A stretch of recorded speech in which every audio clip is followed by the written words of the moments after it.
Innal hamdalillah nahmaduhu wa nasta'inuhu wa nastaghfiruh wa na'udzu billahi min shururi anfusina wa min sayyiati a'malina may yahdihillahu fala mudilla lahu wa may yudlil fala hadiya lahu asyhadu an la ilaha illallah wahdahu la syarika lahu wa asyhadu anna Muhammadan abduhu wa rasuluh sallallahu alaihi wa ala alihi wa sahbihi wa man ittaba'a hudahu ila yaumiddin amma ba'd. Ikhwani fiddin rahimani wa rahimakumullah. Alhamdulillah, puji syukur kita panjatkan kepada Allah Subhanahu wa taala atas segala nikmat yang telah Allah Subhanahu wa taala memberikan kepada kita semua, sehingga di sore hari ini kembali kita bertemu di Masjid Al-Quwah ini untuk melanjutkan kembali pelajaran kita membahas kitab Taisir Mustalahul Hadis yang disusun oleh Syekh Dr. Mahmud Tahan hafizahullahu taala. Pada pertemuan yang terakhir, barakallahu fiikum, kita telah masuk ke dalam pembahasan hadis atau pembahasan tentang pembagian hadis apabila dilihat dari jumlah jalan-jalannya, atau taksim khabarul ahad binisbati ila adadi turuqihi, ya, ila adadi turuqihi. Pembagian hadis ahad apabila dilihat dari jalannya. Terakhir kita telah sebutkan bahwa hadis ahad terbagi menjadi tiga. Yang pertama adalah hadis masyhur. Disebutkan oleh beliau hadis masyhur ma rawahu, atau bisa lihat di halaman 22, ma rawahu thalathatun fa aktsar fi kulli tabaqatin ma lam yablugh haddat tawatur. Yang disebut sebagai hadis masyhur adalah apa yang diriwayatkan oleh 3 rawi atau lebih pada setiap tabaqatnya. Jadi pada setiap tabaqatnya ada 3 orang rawi atau lebih. Malam yablugh haddat tawatur, selama dia belum mencapai derajat mutawatir. Ya, kalau mutawatir lebih daripada itu. Maka ini hadis masyhur secara istilah. Atau bisa lihat bagannya di halaman 23. Cara tampak sebuah hadis diriwayatkan, hadis innallaha la yaqbidul ilma intiza'an. Sesungguhnya Allah Subhanahu wa taala tidak akan mencabut ilmu dengan sekali cabutan. Hadis ini diriwayatkan pada tabaqah sahabat. Kita bisa lihat di sana ada 4 orang rawi yang meriwayatkannya, yaitu Abdullah ibn Amr bin Al-As, kemudian Abu Hurairah, kemudian Ziyad ibn Labid, dan Aisyah radhiyallahu taala anhum jami'an. Ya, jadi dalam tabaqat sahabat ada 4 orang rawi yang meriwayatkan dari Nabi alaihi salatu wasallam. Kemudian setelah itu yang meriwayatkan dari para sahabat, kita bisa lihat di sana ada Urwah, ada Abu Salamah, ada Salim bin Abi Ja'ad, dan juga Urwah. Ada 3 orang di sana yang meriwayatkan hadis tersebut dari kalangan tabi'in, dan seterusnya. Kemudian yang meriwayatkan dari tabi'in ada 4 orang. Kemudian yang meriwayatkan dari atba'ut tabi'in ada 5 orang, dan seterusnya. Sehingga di setiap tabaqatnya paling minimal ada berapa? 3. Ini adalah hadis masyhur. Kemudian juga pada pertemuan yang terakhir kita telah jelaskan masyhur ghairul istilahi. Ada hadis-hadis yang masyhur namun bukan menurut istilah ahlul hadis. Kata beliau di sini, wa yuqsadu bihi mashtuhira ala alsinati min ghairi syurutin tu'tabar. Yang dimaksud dengan masyhur tapi bukan secara istilah, yang dimaksud adalah apa yang masyhur di lisan-lisan manusia, tanpa harus terpenuhi syarat yang muktabar, bahwa setiap tabaqatnya ada 3 orang rawi atau lebih. Jadi bisa jadi hadisnya itu bukan hadis yang masyhur secara mustalahul hadis, tapi masyhur di sini artinya terkenal. Hadisnya terkenal di tengah-tengah manusia. Maka antum perlu mengetahui yang dimaksud dengan masyhur. Ketika ada seorang ulama mengatakan hada haditsun masyhur, ini adalah hadis yang masyhur. Maka kita lihat kalau dia berbicara maksudnya dia adalah masyhur secara mustalahul hadis, artinya di setiap tabaqat hadisnya paling tidak ada 3 orang rawi atau lebih. Namun kalau yang yang diinginkan bukan itu, artinya masyhur ya masyhur, hadisnya terkenal di kalangan ulama ahlul fikih, atau terkenal di kalangan ulama ahli nahwu, atau terkenal di kalangan manusia secara keseluruhan. Ya. Jadi dia bukan masyhur secara mustalah ulama ahlul hadis. Baik. Kemudian kata beliau, fayasmilu ya ma lahu isnadun wahid wa ma lahu aktsar min isnad wa ma la yujad lahu isnadun aslan. Maka bisa jadi hadis masyhur ini, artinya hadis yang terkenal ini, dia memiliki satu sanad, atau dia memiliki banyak sanad, atau bahkan ya tidak memiliki sanad sama sekali. Hadisnya la aslalahu, tidak ada asalnya, tapi terkenal di tengah-tengah manusia. Jadi kita harus bisa membedakan apa yang diinginkan dengan masyhur di sini. Apakah yang diinginkan masyhur secara istilah ulama al-hadis, atau masyhur dalam artian hadis tersebut terkenal. Qala anwa'ul masyhur ghairi istilahi. Qala lahu anwa'un katsirah ashharuha masyhurun baina ahli hadis khassah. Kemudian jenis-jenis hadis masyhur ya yang dilihat atau ghairu istilahi, yang bukan menurut istilah alul hadis. Maka dia memiliki banyak jenis. Yang pertama, masyhurun baina ahli hadis khassah. Ada hadis yang masyhur, yang terkenal di tengah-tengah para ulama alul hadis saja. Contohnya hadis Anas. Ya, hadis Anas. Ya, yang dikeluarkan oleh Imam Al-Bukhari dan juga Imam Muslim. Anna Rasulullah sallallahu alaihi wasallam qanata syahran ba'da ruku'i yad'u ala ri'lin wa dakwan. Bahwa Rasul sallallahu alaihi wasallam melakukan kunut selama 1 bulan setelah bangkit dari ruku'. Beliau mendoakan kejelekan kepada Bani Ri'il dan Bani Dakwan. Ya, ketika ada sebagian sahabat para qurra yang dibunuh oleh mereka, maka Nabi SAW membaca kunut, mendoakan kejelekan kepada mereka. Maka hadis ini, bagaimana yang beliau sebutkan, masyhur di kalangan ulama ahlul hadis. Taib. Kemudian yang kedua, masyhurun baina ahli hadis wal ulama wal awam, atau wal awam, wawnya tidak ditasydid, wal awam. Masyhur di tengah ahlul hadis, di tengah para ulama dan orang-orang awam.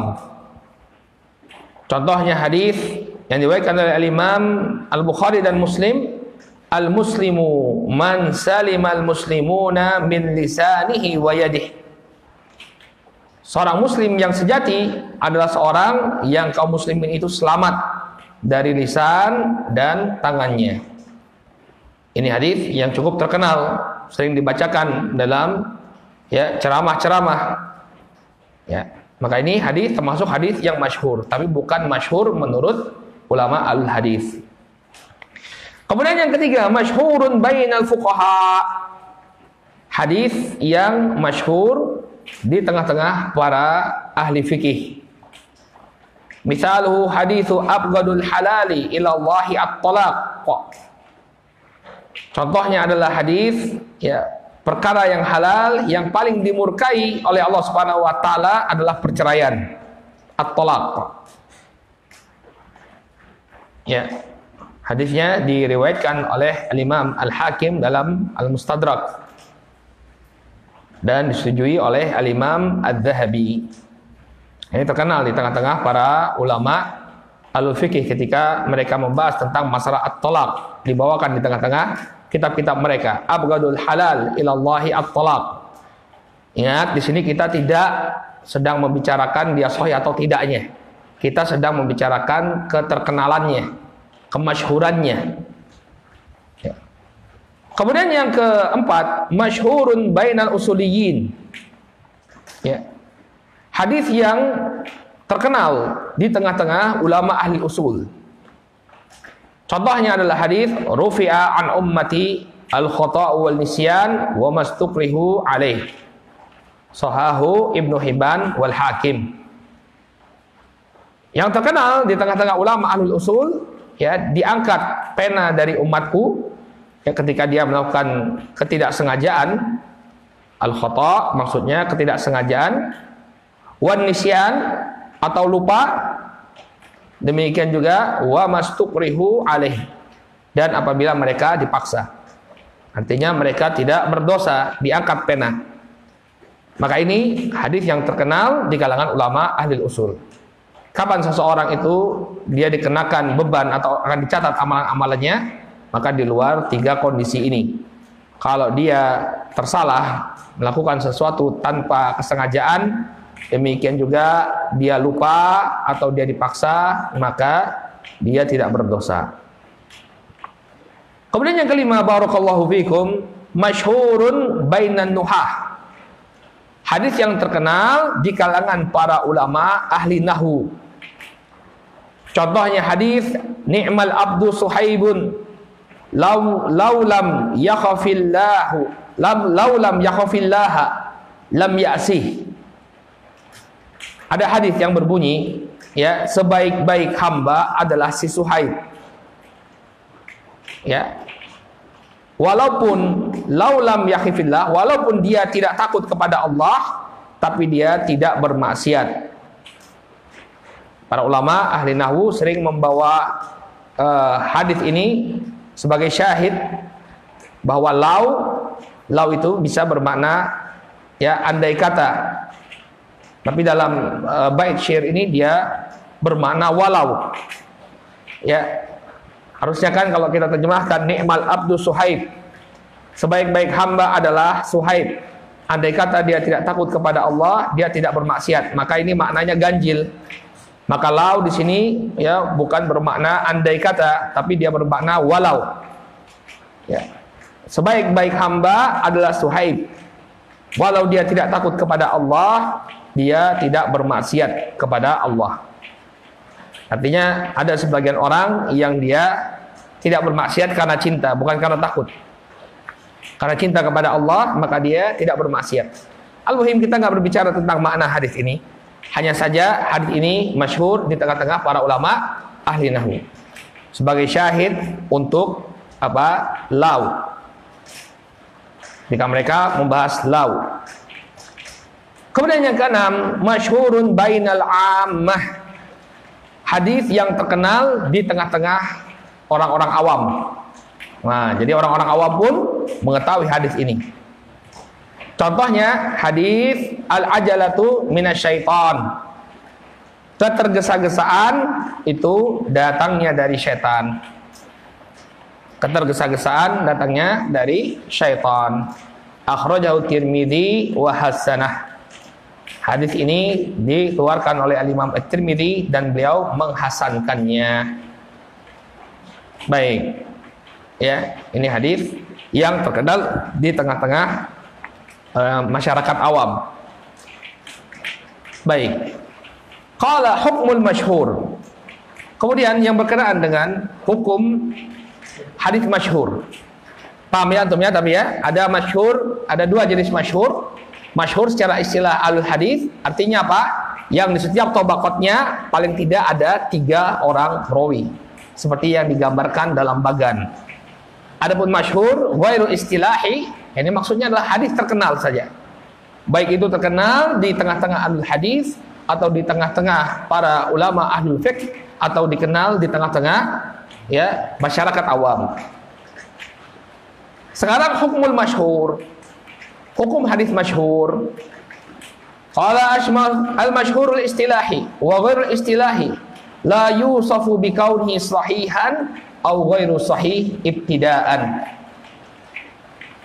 Hadis masyhur, baik itu masyhur secara istilah maupun masyhur bukan secara istilah, dia tidak disifati dengan sahih atau ghairu sahih. Jadi bukan berarti hadis masyhur otomatis dia sahih, atau hadis masyhur otomatis tidak sahih. Tidak ada hubungannya sama sekali dengan kesahihan sebuah hadis.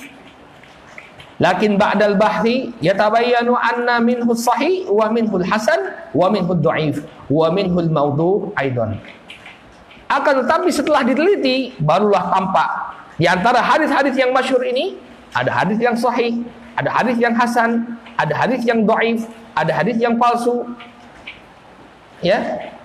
Jadi apa? Nggak ada keterkaitan sama sekali. Tidak artinya serta-merta menunjukkan bahwa oh hadis ini adalah hadis yang masyhur, otomatis sahih. Oh hadis ini hadis yang masyhur, otomatis tidak sahih. Enggak. Tapi diteliti terlebih dahulu. Ada hadis masyhur yang sahih, ada hadis masyhur yang hasan, ada hadis masyhur yang dhaif, bahkan ada hadis masyhur yang palsu. Lakin in sahal masyhur al-istilahi fatakunu lahu mizatun turajjihuhu 'alal aziz wal gharib. Akan tetapi apabila hadisnya sahih, ya, ada hadis masyhur secara istilah yang maknanya tadi setiap tabaqatnya itu paling tidak ada 3 rawi atau lebih. Kemudian hadis yang semacam ini sahih, maka dia punya keistimewaan yang memperkuat dia atau melebihkan dia daripada hadis aziz dan hadis gharib. Ya, ada hadis yang dalam tabaqatnya hanya 2 rawi yang kita sebut sebagai hadis aziz. Ada hadis yang dalam tabaqatnya hanya ada 1 orang rawi saja yang kita sebut sebagai hadis gharib. Kemudian ada hadis masyhur. Setiap tabaqatnya ada 3 rawi. Ya, maka ini tentu lebih kuat daripada yang diriwayatkan dari 2 orang rawi atau 1 orang rawi. Ya, sehingga dia berpengaruh ketika hadisnya itu adalah hadis yang sahih. Kemudian pembahasan terakhir tentang hadis masyhur adalah asyharul musannafat fihi. Tulisan-tulisan para ulama yang terkenal dalam permasalahan atau yang membahas hadis masyhur. Qala al-muradu bil musannafati fil ahadits al-masyhurah yal ahadits al-masyhurah ala al-sinah. Yang dimaksud dengan tulisan-tulisan hadis tentang hadis masyhur ini adalah hadis masyhur ya yang terkenal di lisan-lisan manusia. Jadi tidak ada hadis yang ditulis ya khusus untuk hadis masyhur secara istilah ulama alul hadis. Jadi tidak ada ulama yang mengumpulkan hadis yang dalam satu tabaqatnya itu ada 3 rawi atau lebih. Tidak. Tapi mereka yang ada ketika diteliti karya-karyanya para ulama, mereka hanya menulis hadis masyhur yang maknanya hadis yang terkenal. Jadi kalau hadis masyhur yang maknanya setiap tabaqatnya ada 3 rawi, ini tidak ada penulisan para ulama dalam masalah ini. Maka kata beliau di sini, yang dimaksud dengan tulisan-tulisan tentang hadis masyhur yaitu hadis-hadis yang masyhur di lisan-lisan manusia. Walaisat al-masyhura istilahan li'annahu lam yu'allifil ulama kutuban fi jamil ahadits al-masyhura istilahan. Karena tidak ada ulama yang menulis suatu kitab yang mengumpulkan hadis-hadis masyhur secara istilah. Ya. Jadi enggak ada ulama yang menyusun kitab ya tentang hadis masyhur secara istilah. Hadis yang dalam setiap tabaqatnya ada 3 orang rawi atau lebih. Enggak ada ulama yang menulis kitab tentang masalah ini. Yang mereka tulis adalah hadis masyhur yang maknanya hadis yang terkenal di tengah-tengah manusia. Di antara kitabnya wa min hadhil musannafat al-maqasidul hasanah fi mashtuhira ala al-sinah lis-Sakhawi. Yang pertama kitab Maqasid al-Hasanah fi mashtuhira alal al-sinah karya al-Imam As-Sakhawi. Kemudian yang kedua Kashful Khafa wa Muzilul Ilbas fi mashtahara min hadithi ala al-sinatin nas karya al-Ajlawi. Lil Ajlawani. Ya, karena belum ta'akkad ini namanya Al-Ajlawani atau Al-Ajluwani. Baik. Kemudian yang ketiga tamyizu thayyib minal khabith fi ma yaduru ala alsinatin nasi minal hadith. Ya, para ulama bikin judul bersajak ya. Tamyizut thayyibi minal khabithi fima yaduru ala alsinatin nasi minal hadithi. Sama-sama tak akhirnya. Ya, karya ya baik. Karya Ibnu Daibagh Asy-Syaibani. Ya, semua kitab yang disusun oleh para ulama ini berkenaan dengan hadis masyhur, bukan secara istilah, tapi hadis masyhur yang maknanya adalah hadis yang terkenal di lisan-lisan manusia. Baik, sekarang kita masuk ke dalam hadis aziz. Kalau hadis masyhur itu minimal 3, ya, 3 rawi dalam setiap tabaqatnya. Kalau hadis aziz, ya, dalam setiap tabaqatnya itu ada 2, paling maksimal 2, ya, 2 rawi. Sekarang kita baca penjelasan dari Syekh Mahmud Tohan hafizahullah taala. Qala ta'rifuhu lughatan huwa sifatun musyabbahatun min azza ya'izzu bil kasr ay qalla wa nadara. Aziz itu merupakan sifat musyabbahah dari azza ya'izzu, artinya qalla wa nadara, sedikit dan jarang. Baik. Aw min azza ya'azzu bil fath, atau diambil dari kata azza ya'azzu ay qawiya washtadda, yang bermakna kuat dan kokoh. Kenapa hadis aziz disebut sebagai hadis aziz? Wa summiya bidzalika imma likillati wujudihi wa nudratihi.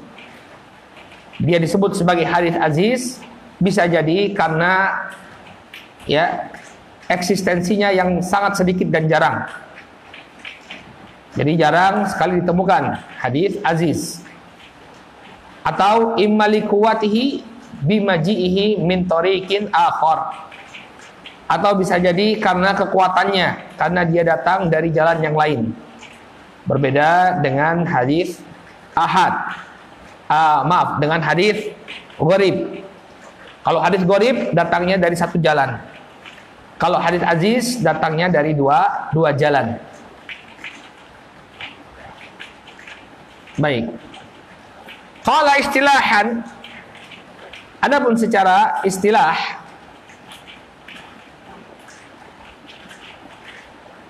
hadis aziz an la yakilla ruwatuhu anithnaini fi jami'i tabaqatis sanad. Secara istilah adalah hadis yang rawi-rawinya itu tidak lebih sedikit dari 2 pada setiap tabaqat sanadnya. Jadi di antara tabaqat sanadnya itu ada yang memiliki 2 rawi saja. Misalnya dari kalangan sahabat cuma ada 2 rawi, atau di kalangan sahabat banyak tapi di kalangan tabi'in cuma 2. Ya. Nah, setiap kali ada kita temukan sebuah hadis yang dalam satu tabaqatnya itu hanya ada dua orang rawi, maka dia disebut sebagai hadis aziz. Ya. Nah, coba kita lihat di sana.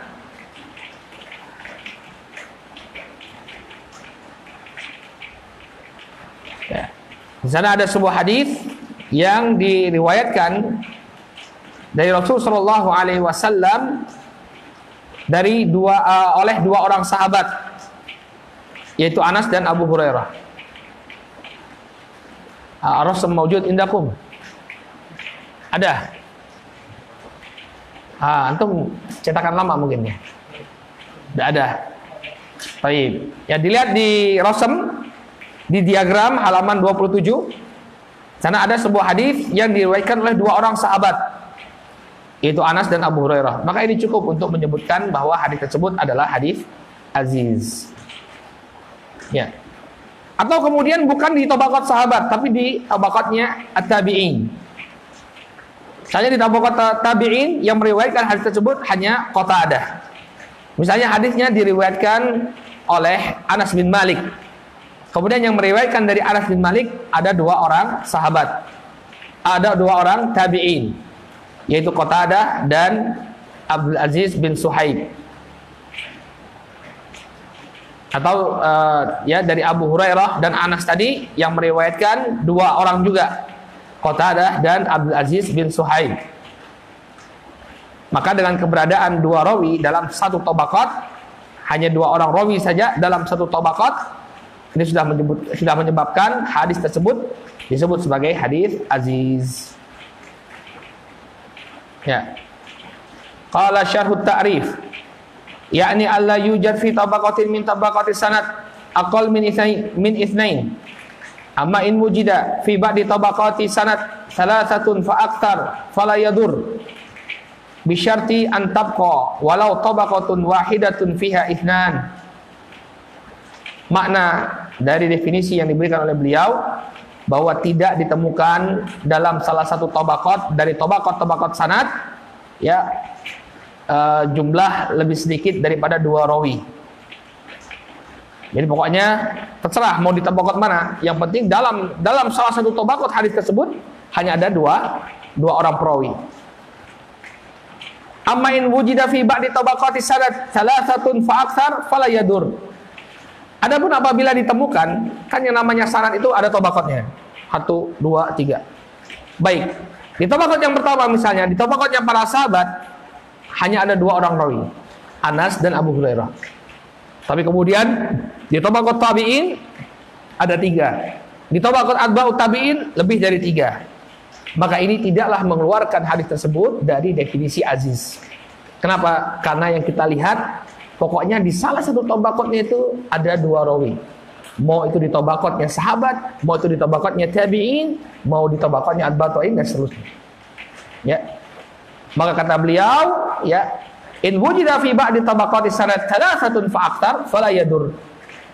Kalau ditemukan dalam sebagian tabaqat ada 3 orang rawi atau lebih, maka ini tidaklah memudaratkan. Tetap dia disebut hadis aziz. Dengan syarat ya ada salah satu tabaqatnya walaupun itu cuma satu tabaqat saja, satu tabaqatnya hanya ada 2 rawi. Li anal ibrata li aqalli tabaqatin min tabaqatis sanad. Karena yang menjadi fokus kita ya, yang menjadi latar belakang hukumnya adalah salah satu tabaqat saja. Selama ada di salah satu tabaqat hadis tersebut hanya ada 2 orang rawi, maka dia disebut sebagai hadis aziz.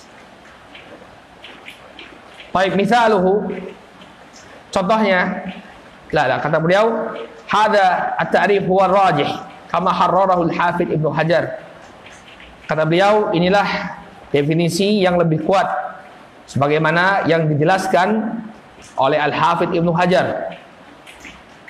Wa qala ba'dul ulama innal aziza huwa riwayatu itsnain aw thalathah falam yafsiluhu anil masyhur fi ba'di suwarihi.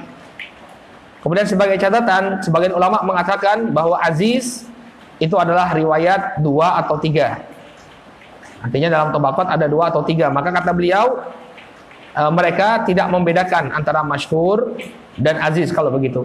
Enggak ada bedanya. Maka yang lebih tepat adalah apa yang disebutkan oleh beliau, yang namanya aziz itu dalam salah satu tabaqat, dari tabaqat rawinya ada 2 orang rawi. Contohnya kata beliau, ma rawahu syaikhan min hadithi Anas wal Bukhari min hadithi Abi Hurairah. Apa yang diriwayatkan oleh Al-Imam Al-Bukhari dan Muslim dari hadis Anas. Jadi Bukhari dan Muslim meriwayatkan dari Anas, wal Bukhari min hadithi Abi Hurairah. Dan Bukhari meriwayatkan juga dari Abu Hurairah. Jadi Al-Bukhari dia punya 2 periwayatan. Yang satu berujung kepada sahabat Anas, yang satu berujung kepada sahabat Abu Hurairah. Adapun yang diriwayatkan oleh Al-Imam Muslim hanya dari Anas bin Malik. Qala anna Rasul sallallahu alaihi wasallam qala, bahwasanya Rasul sallallahu alaihi wasallam bersabda, la yu'minu ahadukum hatta akuna ahabba ilaihi min walidihi wa waladihi wan nasi ajmain. Nabi SAW bersabda, tidaklah sempurna keimanan salah seorang di antara kalian sampai aku menjadi sosok yang paling dia cintai daripada bapaknya, atau daripada orang tuanya, daripada anaknya, dan daripada seluruh manusia. Warawahu Anas Qatadah wa Abdul Aziz bin Suhaib. Kemudian hadis ini diriwayatkan oleh Anas, diriwayatkan dari Anas oleh Qatadah dan Abdul Aziz bin Suhaib. Ya. Jadi yang meriwayatkan dari Anas dua orang. Warawahu an Qatadah Syu'bah wa Sa'id. Kemudian meriwayatkan dari Qatadah, ya, Syu'aib dan Sa'id. Warawahu an Abdul Aziz Ismail bin Ulayyah wa Abdul Warith. Warawahu an kullin jamaah. Ya. Jadi ini sanadnya, ini yang dijelaskan oleh skema. Ya. Hadisnya la yu'minu ahadukum hatta akuna ahabba ilaihi min walidihi wa waladihi wa nasi ajmain. Ya. Kita lihat saja dari tabaqat sahabat ada berapa yang meriwayatkan? Dua, yaitu Abu Hurairah dan Anas. Maka ini sudah cukup untuk menyebutkan bahwa hadis ini adalah hadis yang aziz. Qala asharul musannafat fihi. Ya, tulisan para ulama yang terkenal dalam bab ini. Maka kata beliau, lam yusannifil ulama musannafatin khasah bil hadithil aziz. Ya. Tidak ada para ulama tidaklah menulis tulisan yang khusus tentang hadis aziz. Wa dhahiru anna dzalika likillatihi. Yang demikian ini karena sedikitnya hadis aziz. Ya, yang diriwayatkan hanya oleh dua orang. Ya, pada salah satu tabaqatnya. Wali adami husulil faidah. Wali adami husulil faidatin muhimmah min tilkal musannafat. Demikian juga alasannya mengapa mereka tidak menulis kitab yang khusus berbicara tentang hadis aziz, karena kurang faedahnya. Untuk apa dikumpulkan? Ya.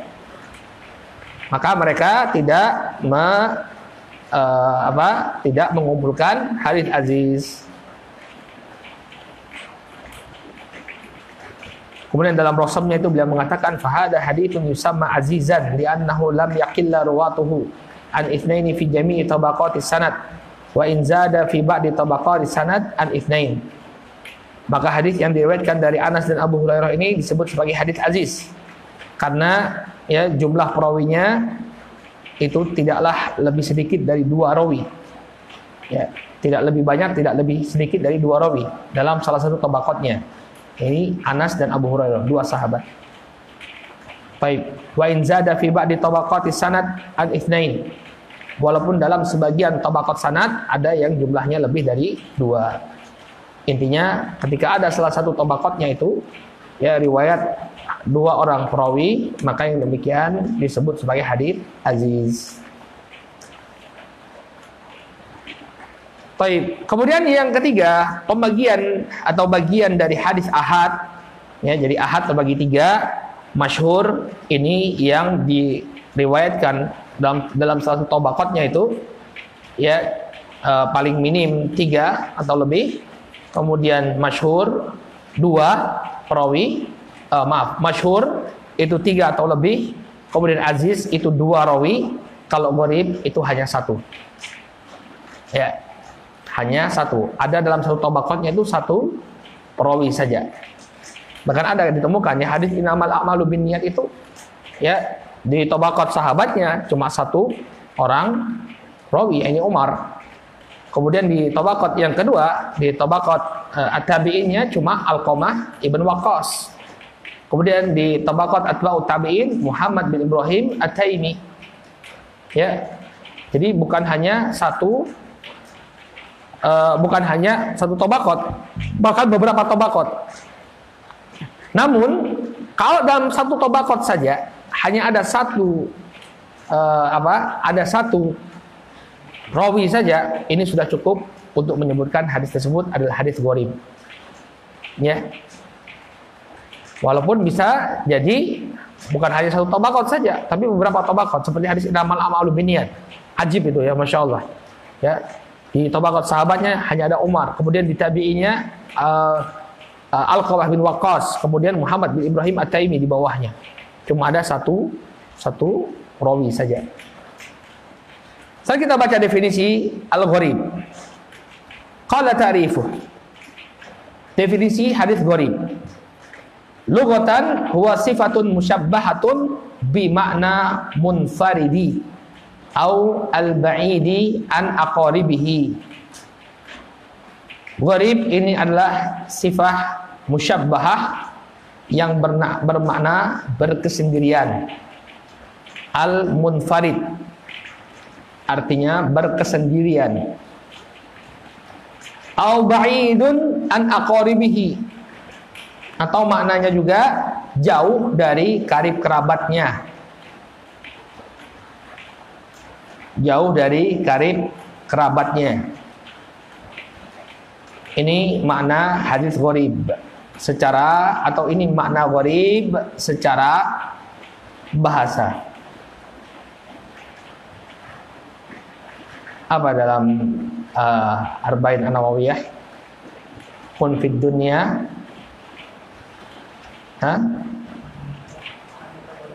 ka'annaka gharibun au abirus sabil. Jadilah engkau di dunia seakan-akan engkau adalah seorang yang asing atau orang yang singgah dalam perjalanan. Gharib artinya dia jauh dari keluarganya.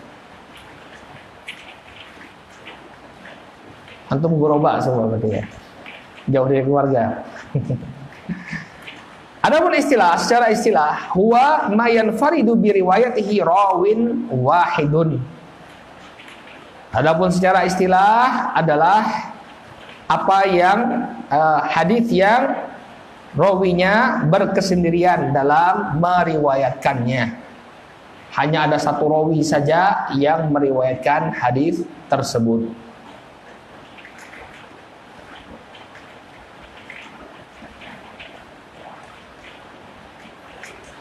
Baik, adapun secara syarah hadis sekarang beliau jelaskan. Penjelasannya kata beliau, syahud ta'rif ay huwal hadis alladhi yastakillu bi riwayatihi syakhsun wahidun imma fi kulli tabaqatin min tabaqati sanad aw fi ba'di tabaqati sanad walau fi tabaqatin wahidah wala tadurru ziyadatu ala wahidin fi baqi tabaqati sanad li'anna al-ibrata lil aqal. Ya. Kata beliau, hadis gharib adalah hadis yang satu orang rawinya berkesendirian dalam meriwayatkannya. Jadi hanya ada satu rawi saja yang meriwayatkan hadis tersebut. Imma fi kulli tabaqatin min tabaqatis sanad, bisa jadi pada setiap tabaqat dari tabaqat sanad. Ya seperti hadisnya innamal a'malu binniyat tadi. Ya. Yang meriwayatkan dari Nabi Umar, yang meriwayatkan dari Umar Alqamah bin Waqqas, yang meriwayatkan dari Alqamah bin Waqqas Muhammad bin Ibrahim At-Taimi. Au fi ba'di tabaqatis sanad, atau di sebagian tabaqat sanad. Misalnya hanya satu saja, di tabaqat sahabatnya saja cuma satu, maka ini sudah digolongkan sebagai hadis gharib. Ya. Wala tadurru ziyadatu ala wahidin fi baqi tabaqati sanad, maka tidaklah membahayakan ya adanya tambahan dari satu rawi pada sebagian tabaqat sanad. Yang penting ada salah satu tabaqatnya itu ya, di salah satu tabaqatnya itu hanya ada satu rawi saja. Satu perawi saja. Adapun misalnya di tabaqat-tabaqat yang lain banyak perawinya, bukan hanya satu, maka tetap hadis tersebut disebut sebagai hadis gharib. Hadis gharib. Paham ya? Intinya di salah satu tabaqatnya ada satu rawi saja yang meriwayatkan. Ya. Kalau dia ada 2 tobaqat, yang satu ya tetap masuk ke definisi gharib. Atau ada 3 tobaqat, yang riwayat rawi yang cuma 1 tetap juga masuk ke dalam definisi gharib. Intinya ada salah satu tobaqatnya yang dia diriwayatkan oleh 1 orang rawi saja. Qala tasmiyatun tsaniyatun lahu. Kemudian penamaan yang kedua. Sebagian ulama ya menggunakan nama lain bagi hadis gharib. Mereka menyebutnya sebagai hadis al-fard. Al-fard artinya bersendirian juga, sama. Qala yutliqu katsirun minal ulama al-gharibi isman akhar. Banyak di antara para ulama yang menyebutkan nama lain bagi hadis gharib. Ya, yang menentukan nama lain bagi hadis gharib. Huwa al-fardu. Ya, yaitu al-fardu. Alla annahuma mutaradifan. Ini bagi yang berpendapat bahwa al-fardu dan al-gharib itu sinonim. Ya, mutaradif itu artinya sinonim. Jadi sama saja. Hadis al-fard itu adalah hadis yang di salah satu tabaqatnya hanya ada 1 rawi saja. Baik. Wa ghayara ba'dul ulama'i bainahuma. Sebagian ulama ada yang membedakan antara al-gharib dan al-fard. Jadi ada yang menyamakannya. Al-gharib sama fard sama. Sebagian ada yang membedakan. Faja'ala kullan minhuma ya naw'an mustaqillan. Maka menurut kelompok kedua ini, mereka menjadikan 2 nama ini untuk menamakan 2 jenis yang berbeda. Naw'an mustaqillan. Ya. Lakin al-hafidha Ibnu Hajar ya'udduhuma mutaradifain. Akan tetapi Al-Hafidh Ibnu Hajar menganggapnya sebagai sinonim. Jadi al-fard dan al-gharib ya sama maknanya. Lughatan wastilahan. Secara bahasa maupun secara istilah. Makanya tadi ketika kita membahas al-gharib secara lughah artinya apa? Munfarid, berkesendirian.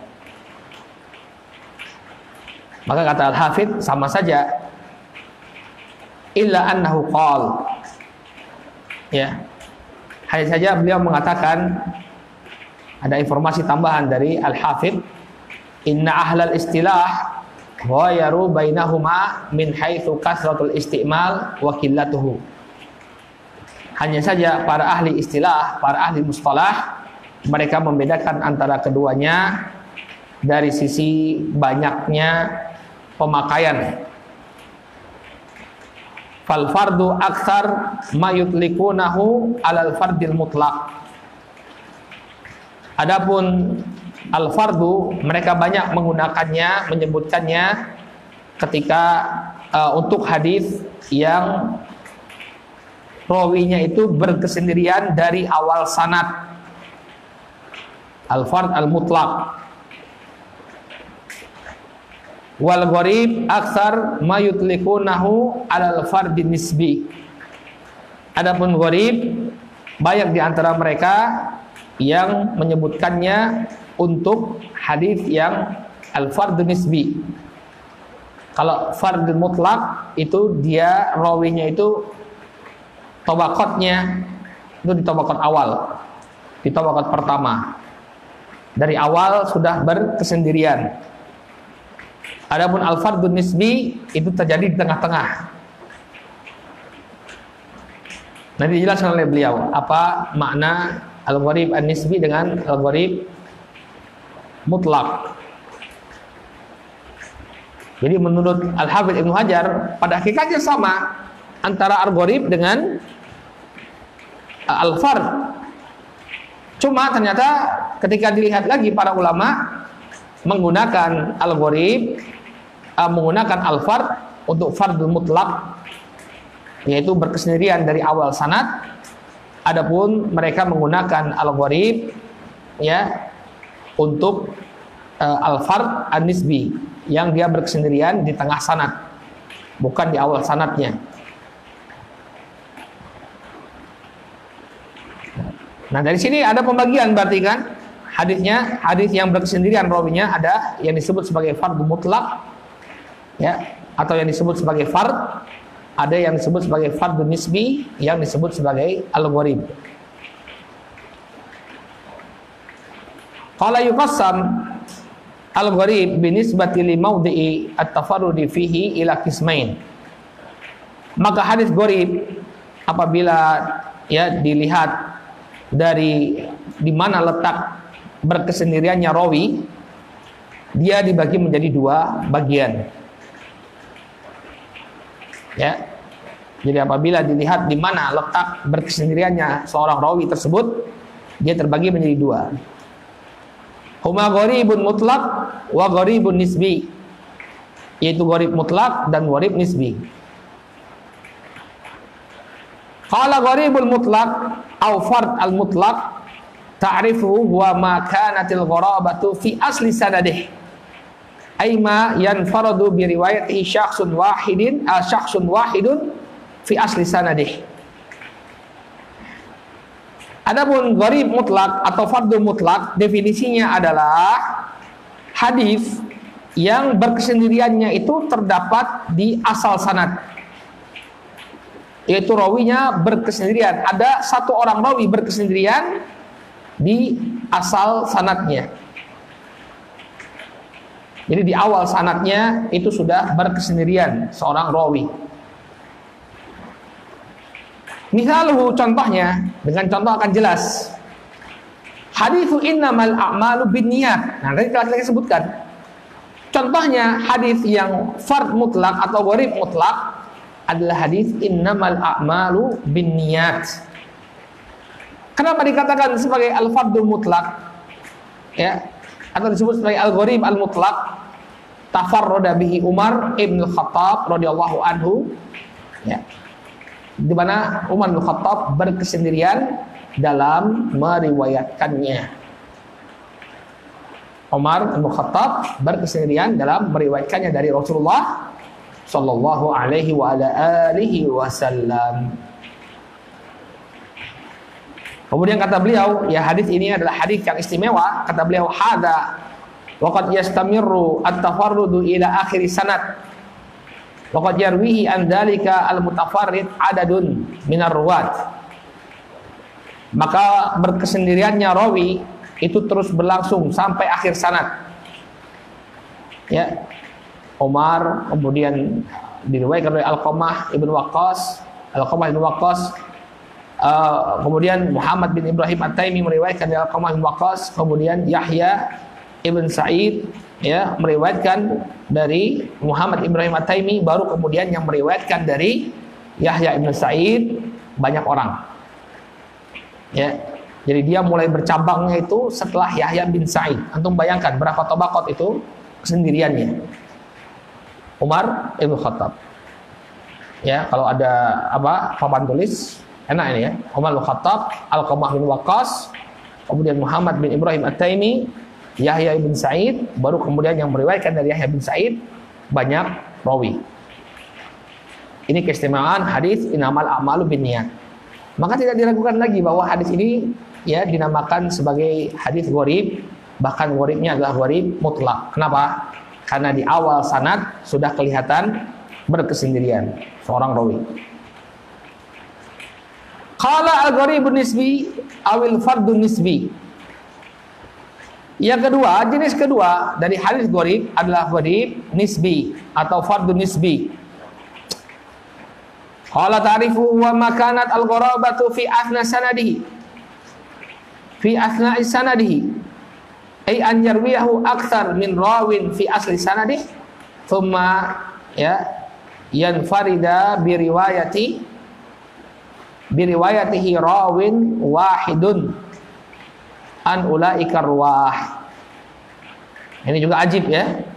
Jadi definisi hadis gharib nisbi yaitu ketika berkesendiriannya itu terletak di tengah-tengah sanad. Jadi di awal itu banyak yang meriwayatkan, tapi ternyata ada di tengah itu simpulnya satu orang. Ya.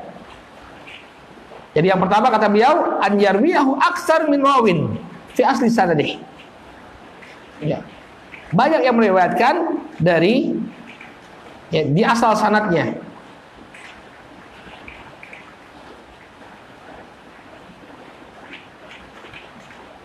Kemudian apa? Dari tsumma yanfarida bi riwayatihi rawin wahid min ulaika ruwah. Kemudian berkesendirianlah salah satu rawi, hanya satu rawi saja yang meriwayatkan dari sekian banyak rawi-rawi tersebut. Contohnya hadis Malik an-Zuhri an Anas radhiyallahu anhu. Contohnya hadis Malik dari Az-Zuhri dari Anas radhiyallahu anhu, anna Nabiy sallallahu alaihi wasallam dakhala Makkah wa ala ra'sihi al-miqfar. Bahwasanya Nabi alaihi salatu wasallam memasuki kota Makkah dan di kepala beliau ada helm al-miqfar. Qala tafarrada bihi Malikun an-Zuhri. Maka yang meriwayatkan dari Az-Zuhri hanya al-Imam Malik saja. Ya, jadi dalam tabaqatnya Anas, kemudian dari Az-Zuhri, ini dia hanya melalui jarul Imam Malik. Ya, walaupun mungkin banyak yang meriwayatkan tentang masuknya Nabi SAW ke kota Makkah, tapi itu semua kembali kepada al-Imam Malik.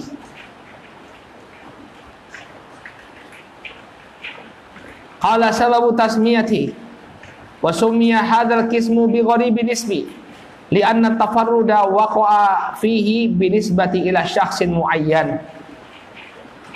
Disebutkan ya sebagai al-gharib an-nisbi karena li'anna tafarruda, karena berkesendiriannya itu terjadi ketika dinisbatkan kepada salah seorang person tertentu.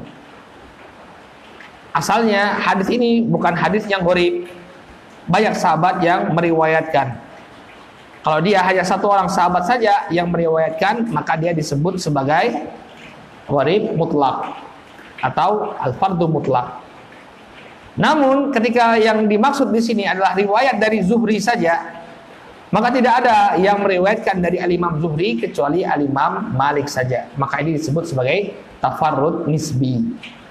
Artinya kalau dikatakan di sini siapa yang meriwayatkan dari Az-Zuhri, ya, yang meriwayatkan dari Az-Zuhri hanya Imam Malik. Gak ada orang lain yang meriwayatkan hadis ini dari al-Imam Az-Zuhri kecuali cuma Imam Malik. Padahal Az-Zuhri punya sekian banyak murid. Tapi yang meriwayatkan hadis ini dari Az-Zuhri coba siapa?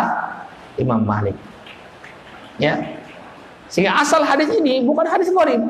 Yang meriwayatkan banyak, tapi yang meriwayatkan dari Az-Zuhri, dari jalurnya Az-Zuhri itu hanya Imam Malik saja. Maka ini disebut sebagai tafarrud nisbi atau gharib nisbi. Baik, min anwa'il gharib an-nisbi. Ternyata ada pembagian lagi dari gharib an-nisbi ini. Jam berapa itu? Angka berapa sekarang? Baik, berapa menit lagi ya kan? Baik, kita selesaikan ya. Qala min anwa'i gharibi nisbi, hunaka anwa'un min gharabah awit tafarrud yumkinu adduha min gharibi nisbi li'anna al-gharabata fiha laysat mutlaqah. Di sana ada beberapa jenis keterasingan atau kesendirian yang kita bisa sebut sebagai gharib nisbi. Kenapa? Karena al-gharabah fiha laysat mutlaqah. Karena berkesendiriannya di sini bukan secara mutlak. Artinya bukan dari awal sanad dia sudah gharib. Wa inna ma hasalatil gharabatu fiha binisbati ila syai'in muayyan. Hanya saja berkesendiriannya ini hanya dilihat dari person tertentu. Wa hadza anwa hiya, dan jenis-jenis gharabah ini di antara lain yang pertama tafarrudu thiqatin bi riwayatil hadis ka qaulihim lam yarwihi thiqatun illa fulan. berkesendiriannya seorang rawi yang thiqah dalam periwayatan hadis. Seperti ucapan mereka, tidak ada yang meriwayatkan dari si fulan, ya, orang yang thiqah kecuali si fulan. Tidak ada yang meriwayatkan hadis ini seorang thiqah pun kecuali si fulan. Artinya yang lain yang meriwayatkan hadis ini adalah orang-orang yang tidak thiqah. Yang meriwayatkannya hanya seseorang saja. Maka karena hanya seorang dia saja yang thiqah yang meriwayatkan hadis ini, maka disebutkan bahwa tafarrada at-thiqatin. Si fulan ini cuma dia saja yang thiqah yang meriwayatkan hadis ini. Yang kedua, tafarrud rawin muayyan an rawin muayyan ka qaulihim tafarrada bihi fulan an fulan wa in kana marwiyan min wujuhin ukhra an ghairihi. Ya. Berkesendiriannya seorang rawi dari seorang rawi. Seperti Imam Malik dari Az-Zuhri. Cuma Imam Malik saja yang meriwayatkan dari Az-Zuhri. Maka dikatakan tadi tafarrada Malik Az-Zuhri. Tafarrada bihi Malik Az-Zuhri. Ya, ini juga termasuk gharib misli. Kemudian yang ketiga, tafarrud ahli bilad atau ahli jihah. Ya, berkesendiriannya penduduk suatu negeri. Seperti ucapan mereka, tafarrada bihi ahlu Makkah. Misalnya hadis itu hanya diriwayatkan oleh penduduk kota Makkah. Maka mereka mengatakan tafarrada bihi ahlul Makkah. Hadis ini, ya, para penduduk ahlu Makkah berkesendirian dalam meriwayatkannya. Ya, rawi-rawi dari negeri Syam, rawi-rawi dari Madinah tidak meriwayatkan hadis ini. Au ahli Syam, tafarrada bihi ahlu Syam. Ya. Kemudian yang keempat, tafarrud ahli bilad, au jihatin an ahli bilad, au jihatin ukhra. Kaqaulihim tafarrada bihi ahlul Basrah an ahli Madinah, au tafarrada bihi ahlu Syam an ahli Hijaz. Berkesendiriannya penduduk suatu negeri meriwayatkan dari negeri lainnya. Contohnya ucapan mereka, maka hadis ini, ya, ahlu Basrah berkesendirian dalam meriwayatkannya dari ahlu Madinah. Atau ahlu Syam, ya, penduduk negeri Syam berkesendirian dalam meriwayatkan dari orang-orang Hijaz. Kemudian taksim akhar lahu qasamal ulama al-gharib min haitsu gharabati sanad awil matan ila gharibu matnan wa isnadan wa huwa al-haditsul ladzi tafarrada, ya, bi riwayati matnihi rawin wahidun. Di sana juga ada pembagian yang lain dari sisi keterasingan sanad atau matan.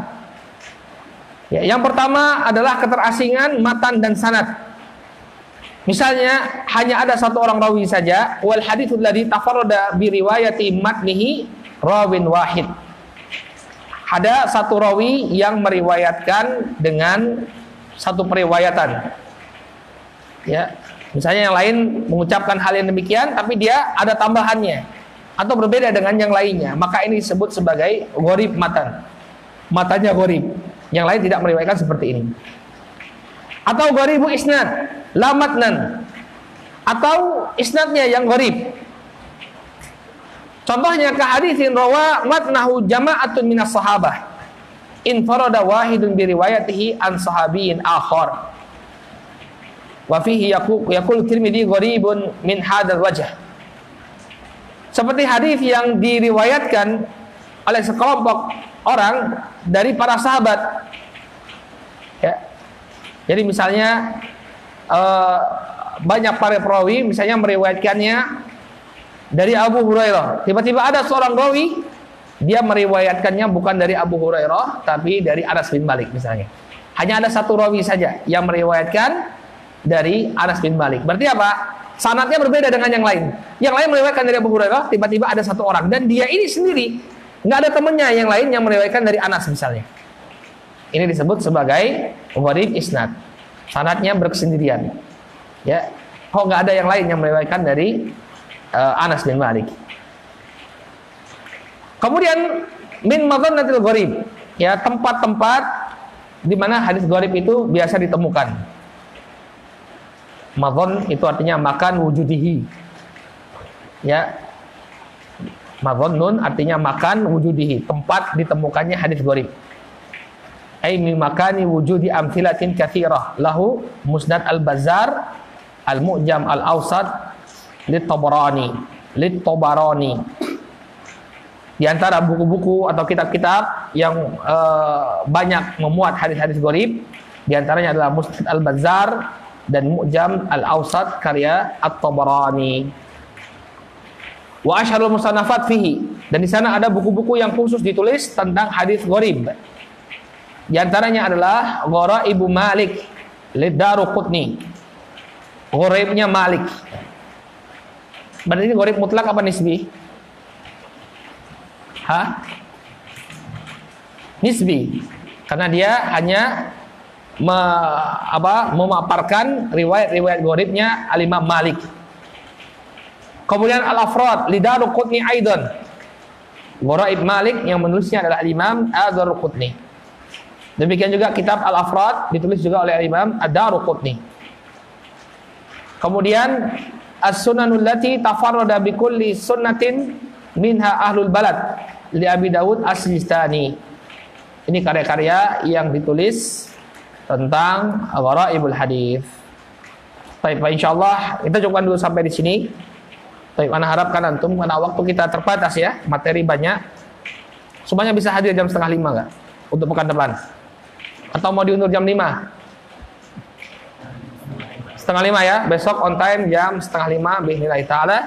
Nakifilahuna subhanakallahumma bihamdika asyhadu an la ilaha illa anta astaghfiruka wa atubu ilaik.